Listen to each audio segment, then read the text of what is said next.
Wala ng bagyo pero baha pa rin sa maraming lugar sa Pangasinan at live mula sa Dagupan City. Ngayon ang balita si CJ Torida ng GMA Regional TV. CJ.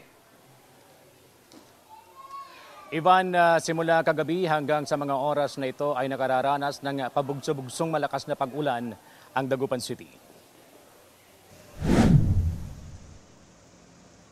Lubog pa rin sa baha ang 2 lungsod at 13 bayan sa Pangasinan dahil sa nagdaang sama ng panahon.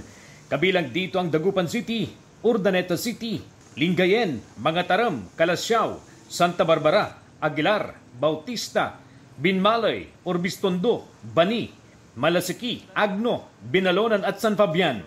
Sa ngayon, naka-red alert status pa rin tayo dahil nga may mga flooded area pa. At the same time, yung sa Western Pangasinan, nabinayin ng Bagyong Emong. Sa bahagi ng Maluwid Road sa Dagupan, hanggang Binti pa rin ang baha.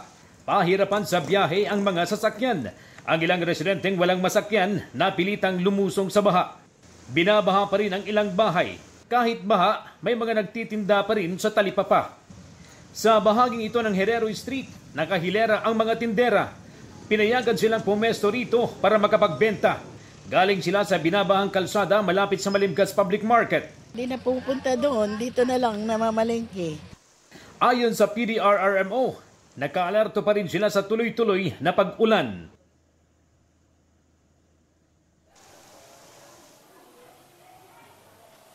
Ivan, update lang tayo sa flooded areas sa Pangasinan as of 5 a.m. Mula sa 15 lugar, 14 na lang ang binabaha ngayon ayon sa PDRRMO. Samantala, nandito tayo ngayon sa isang evacuation center sa Dagupan City. Nasa 94 families ang nananatili rito mula sa 4 na barangay. Nakatutok naman ang mga otoridad sa sitwasyon ng mga evacuee. Ivan? Maraming salamat CJ Torida ng GMA Regional TV. Kapuso, huwag magpapahuli sa latest news and updates. Mag-iuna ka sa balita at mag-subscribe sa YouTube channel ng GMA Integrated News.